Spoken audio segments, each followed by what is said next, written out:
Welcome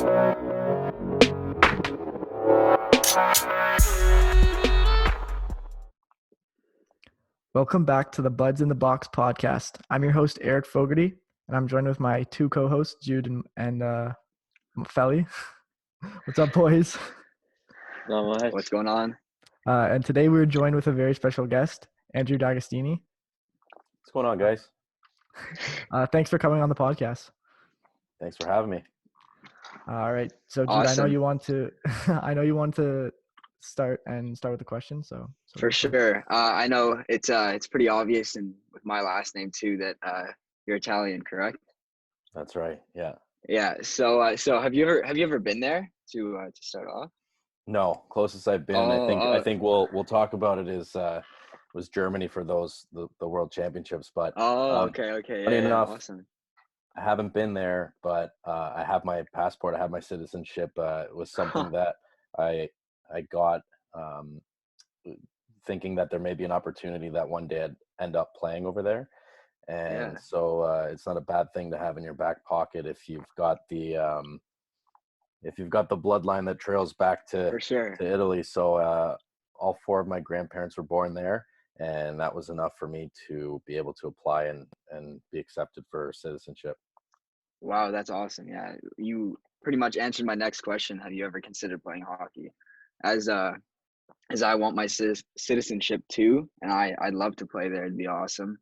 And definitely, I feel like if anyone heard that there's a Canadian coming over here, they'd love it, right? So yeah, exactly. The timing might work out a little bit better for you than for me with this virus. For sure. Because it was a conversation for this coming fall, but I don't know if that's the case anymore. What it's going to look like in Europe this year, I have no idea. Like, moving forward for the upcoming season for a lot of players, especially free agents, is going to be completely up in the air for a little while. Yeah, that for sure. That's crazy. All right. Felly, That's kind of all I got right now. Yeah. Felly, you want to I mean, yeah, I kind of want to start off with just like minor hockey. So you played on the Markham Majors, right? That's right. Yeah. Where did you play anywhere before that, or did you start and have you played AAA? Did you play AAA right from the start? No, I actually grew up we were chatting about the whole Scarborough thing. Growing up in Scarborough, I played for the ECHL Canadians, which I don't even think we can consider it like GTHL single A hockey caliber at the time, and so I started playing hockey when I was 4. Learned how to skate, started as a player when I was 7 or 8 years old. I made the switch and jumped into, I would just consider it like a select league. Looking back, there's a lot of great memories of playing just up the road here. But I played with my age for 1 year, and then the next season I played for the same team, but a year up for a couple years. And then I went on to the GTHL and was able to make that transition to who did I play for? I played AA for 2 years with the Toronto Penguins and the Goulding Park Rangers. And then I was able to make the switch to AAA with the Markham Majors. Played for 2 years and was forced to make a quick impact if I was going to get myself drafted. So the timing worked out well. I was a late bloomer for sure, but it was a lot of hard work, a lot of sacrifice, and so that was what minor hockey looked like for me. Yeah, so not your normal sort of path for the OHL draft. There's a lot of those guys, that just it's like AAA since you're like 8, and then just go get drafted, and so where did you get drafted and what round? And so to that point, it was that was a challenge for me. I had the right support system to help kind of keep my head on straight in my draft year, because in the back of your mind, no matter how well you're playing, you're always thinking, these guys that were playing since they were 8 years old, AAA all the way up, they're going to get all the attention. You do what you can to just kind of put that on the back burner and just focus on playing. And it pays off if you can deliver on the ice. So I was able to get drafted to the Peterborough Petes in the 3rd round. This would have been the fourth or the 6th pick. I can't remember. My best friend from hockey, his name's Clark Seymour. He was drafted, I think, 2 spots ahead of me to a different team, and then he ended up getting traded. And so I can't remember if it was the 4th or the 6th pick. But either way, it was early enough to give me a legitimate shot of making the team as a 16-year-old. I think what I had going for me was the GM at the time. He was his value system was drafting not only good hockey players but quality kids as well. Weren't going to come to the team and cause any problems. They were just going to come, work, and he knew he was going to get that out of me. And so for that reason, as much as what I did on the ice, gave me the opportunity to play 5 years there. Yeah, that's great. Like you were saying before, there's a lot of kids that just come up from 8 years old and go up. I played AAA since I was like 8 all the way to minor midget, and I didn't get drafted. So it's like one of those situations where like new kids come into the league every year, and they have the same exact chance. I think like there's always that thing in the back of the mind, but Yeah, you have you got the same chance. And then going on to you said your friend got traded to the Petes. yeah, that's right. So you played all 5 years there? Yeah, 2009 to 14, underage year, overage year, everything. So I think in my overage year there was a consideration for moving me to a team that was going to make a run in the playoffs, but the conversation never came up, and if it did, I'm sure they were going to probably consider how I felt about that. And I didn't have any intention on playing anywhere else at that point. Not a lot of goalies will play for the same team for their whole career and for 5 years. And so I was pretty committed to the town there, and it ended up being a really nice overage year. Don't mind my neighbor's dog. It ended up being a nice run in the playoffs for us because we hadn't made the playoffs in a few years. We ended up coming back, and I think we were one of 3 or 4 teams in OHL history to come back from a 3-0 deficit in the playoff round, and we came back and beat Kingston in Game 7. Nick Ritchie scored the game winner. If you guys are familiar, he's playing in the NHL right now. So all in all, it ended up being a nice way out and a nice salute to Peterborough, and I'm glad that I was able to finish my career there. Yeah, I mean that's pretty special to be able to play every single year on the same team in the OHL, because there's a ton of trades that go on. I mean, we were just talking the other day to Billy Constantino. He's a really highly rated OHL player. He's been traded twice. So I actually train with Billy in the summer. I mean, quarantine life right now, but I know Billy. Yeah, he was our first guest. So nice. Yeah, he's a great guy. Yeah, there are lots of trades. It can be hectic, especially come January 10th or whatever it is. And I was lucky enough not to experience it, but it's got to be challenging for a kid at his age to deal with moving all over the place and picking up everything, and all of a sudden now you're playing somewhere else.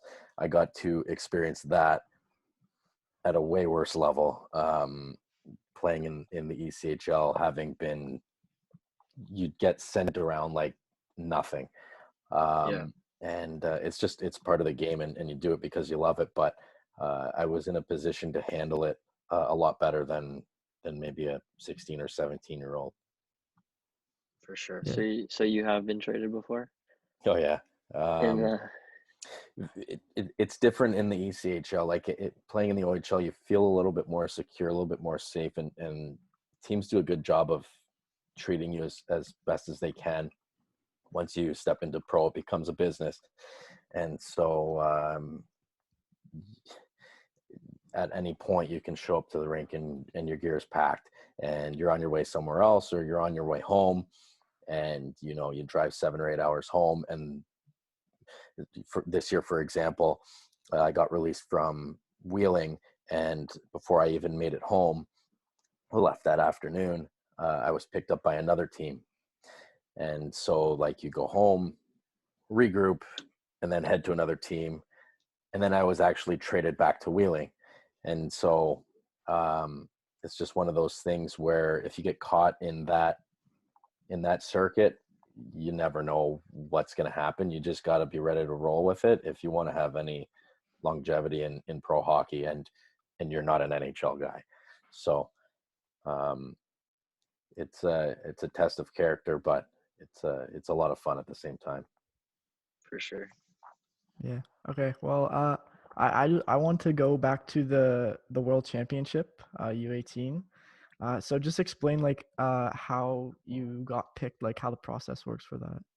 I'm curious to know. So anything Hockey Canada related before the World Juniors is almost like you consider it, and Hockey Canada considers it as evaluations for World Juniors. So under 16s, under 17s, under 18s, all the World Championships, it's their chance to evaluate you. Same with the Canada-Russia Subway Series. If you guys are familiar with that, I was lucky enough to play in that too.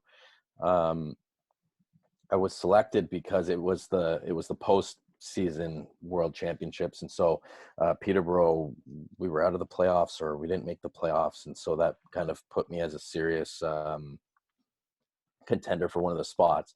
And I had a decent year. The team didn't have a good year, but I held up my own to be recognized and selected for it. It was one of the prouder moments of my hockey career. And Malcolm Subban, who I had known from before, grew up playing against him, was my goalie partner. So he started the majority of the games. I was able to get an exhibition game and one preliminary game and the bronze medal game. And bronze medal game we lost to Vasilevsky and Team Russia. So played in amazing atmosphere, outdoor rink in Germany, packed with a lot of European fans that were just there to see good hockey. And my family made the trip down, which was amazing. And like we were chatting, I roomed with Morgan Reilly, who is as good a guy as you see on TV, and on and off the ice. Our parents got along really well, and went out for dinner a couple times while we were getting ready for games and that sort of thing. And so it was also my first chance to go to Europe. So for a lot of reasons, it was a great experience. And aside from that, it would have been the Subway Series that I played in after that. And like I said, that's kind of how they evaluate players for the World Juniors. Yeah, I mean that must have been like one of the crazy experiences ever. Yeah, I've been fortunate enough, and my advice to you guys as you guys pursue your hockey careers and continue to play is, doesn't matter how crappy the town is or wherever you play, and you're always going to have teammates that are going to say this place is lousy, but for what it's worth, go out and explore somewhere that's different than Scarborough. And I always looked at it that way, whether it was a day off playing in the OHL and you're in London, you don't get to see London every day, or now having played in Texas, Florida, West Virginia, Pennsylvania, everywhere. And not only have I played there, we do nothing but travel. It's nice to experience like small towns in the States and just to see the way things work. And I know that I'll look back on that experience and appreciate that. So no matter where you're playing, there's always something great that can come out of it. And Germany was that for me. Obviously, I'm anxious to get back to Europe. We were supposed to go to England this summer, which obviously has now been put on hold. But I also went to Australia for a hockey experience that was pretty amazing. The Team Canada versus Team US little series that they put on, more of a show for the people in Australia, but we traveled as a group, both teams, and we're put up in the same hotel. We did everything together. We went and watched professional rugby and Aussie rules and that sort of thing. But we show up to the rink and it's sold out in Sydney, Australia, in front of 24,000 people. So fortunate to get to experience something like that and a free trip to Australia. It's just, you never know where the hockey world is going to take you, right? And so just you try to squeeze everything that you can out of every opportunity that you're given. And there's some opportunities that you have to create for yourself, right? And that's what I did on the ice, off the ice, and ultimately with my education as well. I graduated with a Bachelor of Commerce at Guelph, and then just finished my master's. So it's all about seizing the opportunities and squeezing everything you can out of it. For sure. And I, like, as you said, like hard work, right? As I speak from experience, I'm about 5'8". I'm a goalie too. So how's the road for you to pro? Like what were the steps, and was there anything that you did extra or that you took to like the limits of yourself to get to where you are? Well, as I'm sure you've experienced, being a smaller goalie, Yeah. not far off from you, Yeah. I always look to who has done it, who's played in the NHL, that is definitely under par for height. And right now you look at a guy like UC Saros. I love watching him play. For sure. He's 5'10". He's amazing. Incredible speed. He's getting the job done. Yeah. So you look for inspiration. My favorite growing up was, and to this day, is Henrik Lundqvist, who is not a big guy either, as much as he's going to be a Hall of Famer. For sure. He's still a guy that relies on his reaction and his speed and athleticism and compete and all those things. And so for me, it was about drawing inspiration from wherever I could. I dealt with a ton of adversity, and not everyone has to deal with adversity, but I think it's adversity that got me to pro hockey, whether it was playing through injury that I probably shouldn't have always played through, dealing with Peterborough when they were a losing team and you kind of get crapped on in the media, and so just a lot of things that build thick skin pay off in those tough times, those crunch times. I was after my overage year, I was recruited by just about every college you could think of in Canada, and I didn't want that to be the reality. I wanted to go to play pro right away. The opportunity didn't come up, and so I almost took a step back, which I can't say that it's a step back anymore, having experienced the league. But what I thought was going to be a step back to take a step forward is what I ended up doing, and I went and got my degree. And I'm not going to call it a plan B, because a lot of what I got out of school helped me, as a hockey player, as a teammate as well. But went to Guelph, played 2 years there.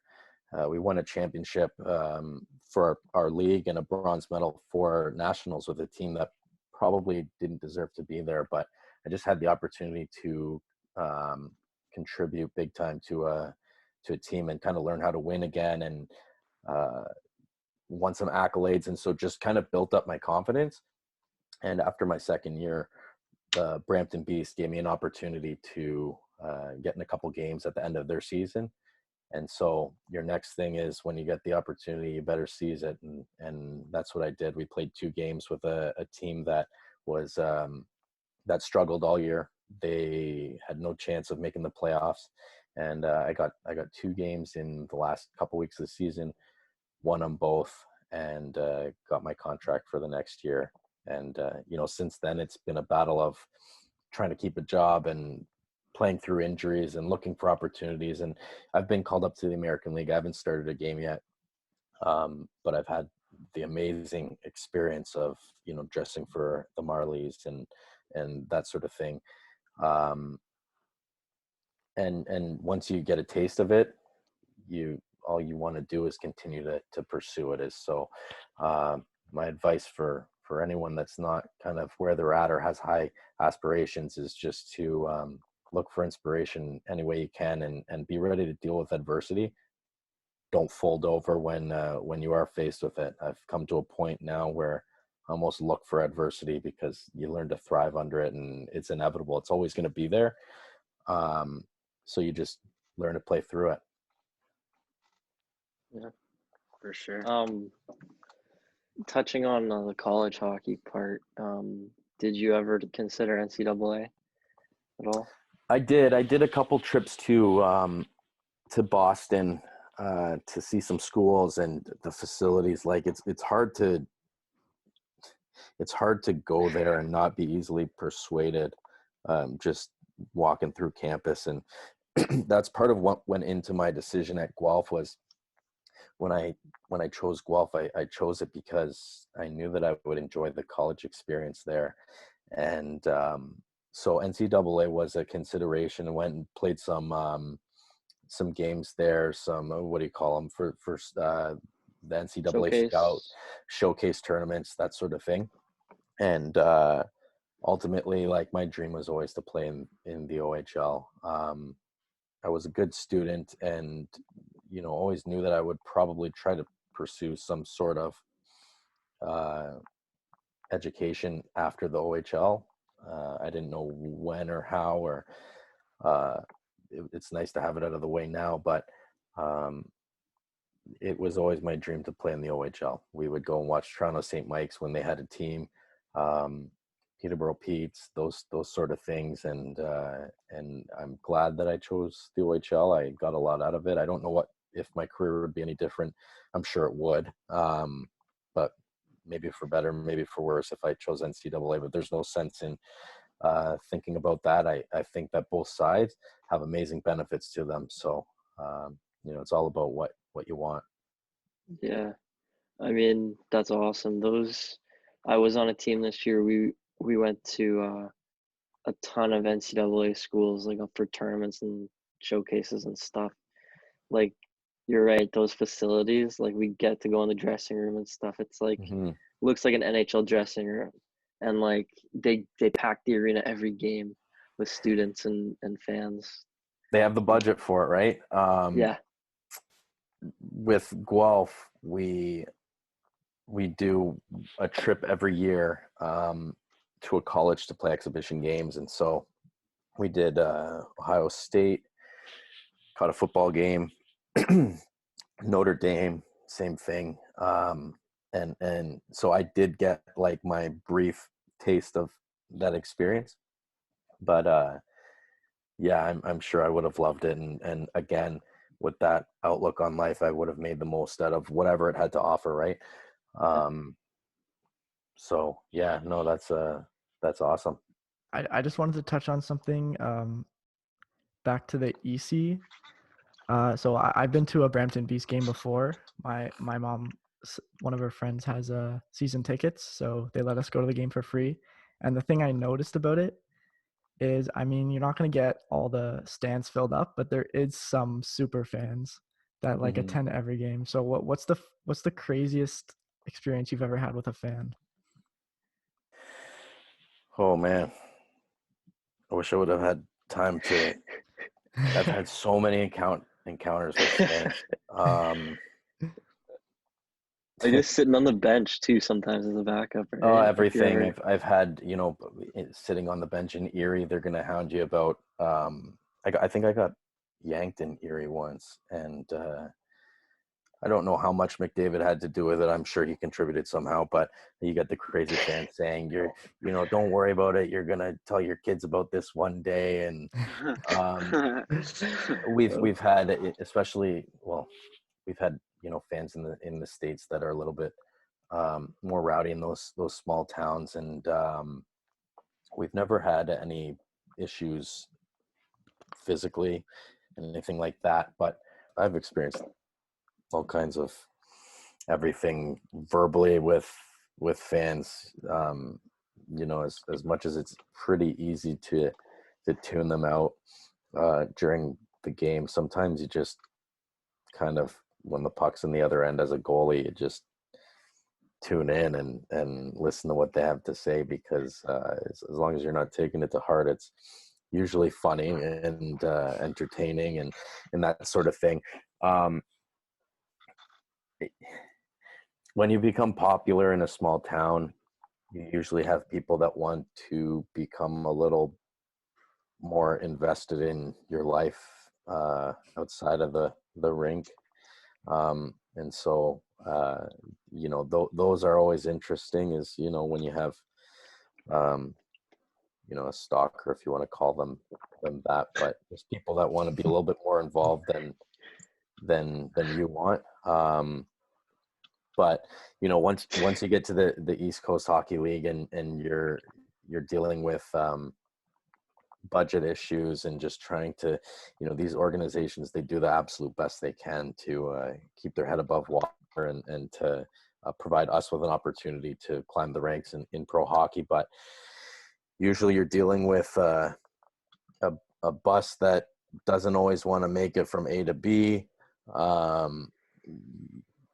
All kinds of stuff, and so that, for example, is always a fun one, is when the bus breaks down. We had a trip where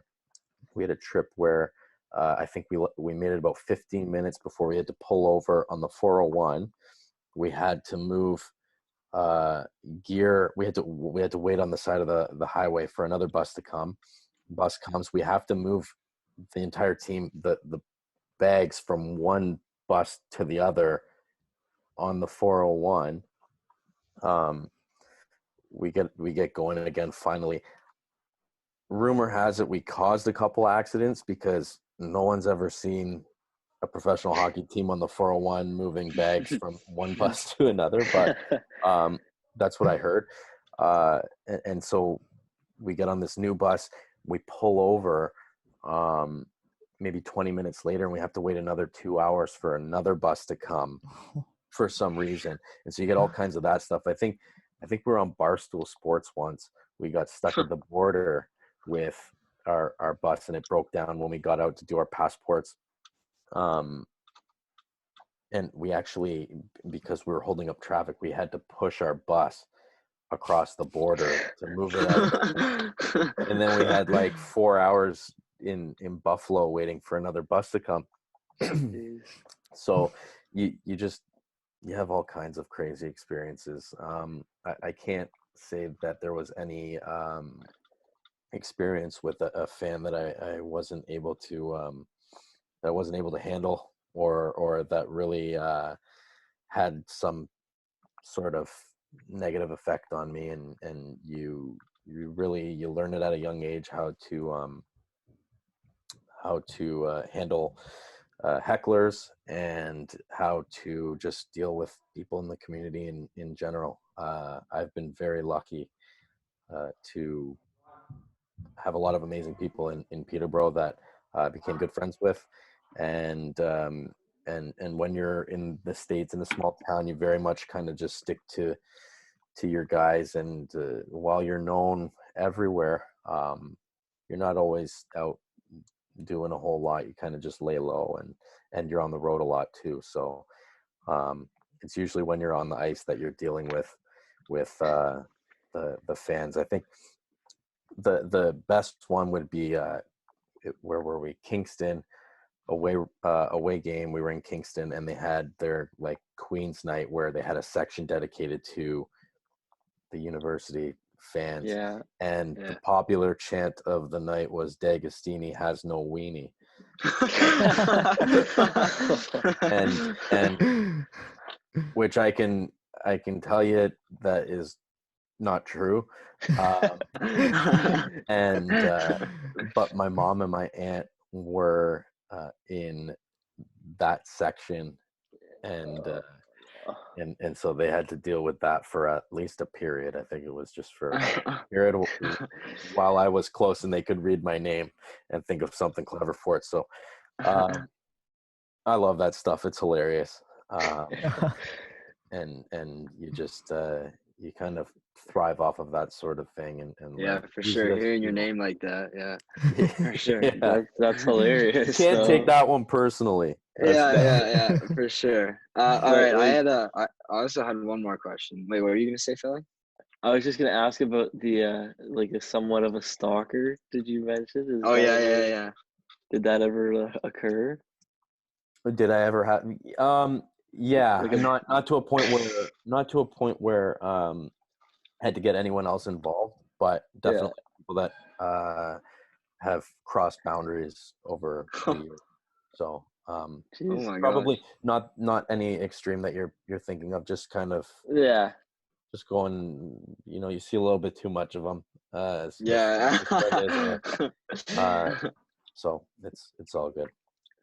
Yeah, so being a goalie, there's definitely like that one save, one game, final minutes of that third for the championship or whatever like that. So what would you say your most memorable moment is in your whole career that you like just pops right to your head like, oh, that was the best moment of my life right there. Oh wow. I can't pin it down to one. I have a few, For sure.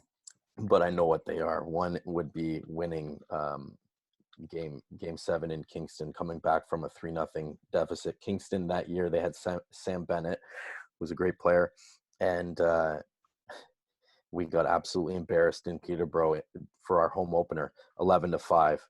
Yeah, 11-5. Jeez.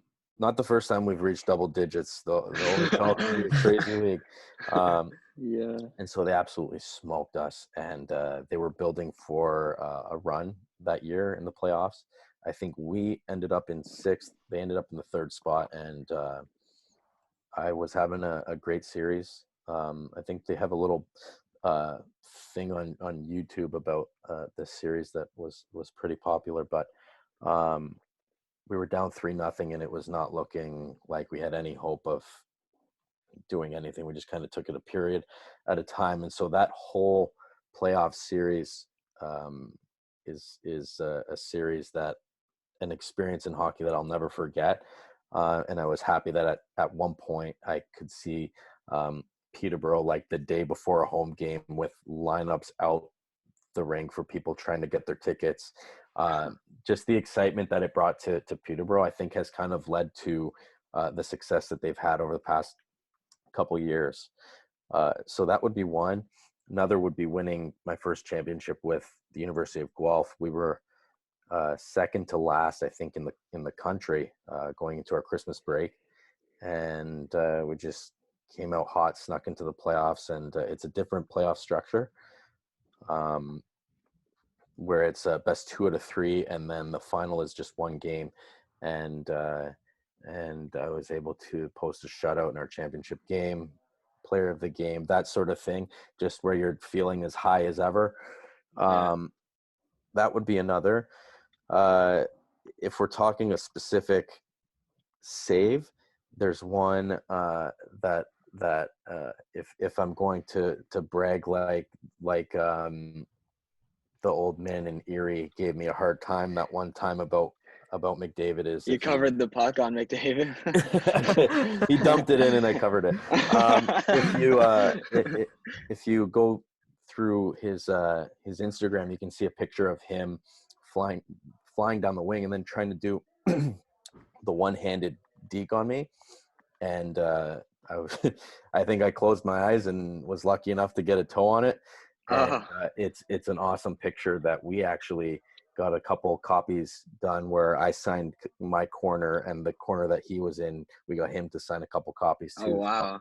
So That's awesome. super cool there. But you have all kinds of experiences over the years that sure you'll never forget, and it's weird. I'm sure you can attest to this, and players probably have their own thing as well. The saves or maybe shots on goal that you can remember, the most random for no reason. It's weird, isn't it? Yeah. Or I can think back to like the 56th game of my second season in the with Peterborough and think of this save I made in the third period. Like, it's weird.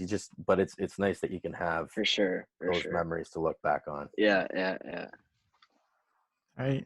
Does anyone else have any other questions? No, that was great. Yeah. I I think that was think we'll all. wrap it up here. All right. Yeah, thank All you right. very Thank much, you for Andrew. coming on the podcast. We appreciate it. Yes, guys. Good luck with Thank it. you. Thanks so Thanks. much. Thank you very much. All right. This has been the Buds in the Box podcast, and we'll see you guys next time. Bye. See ya.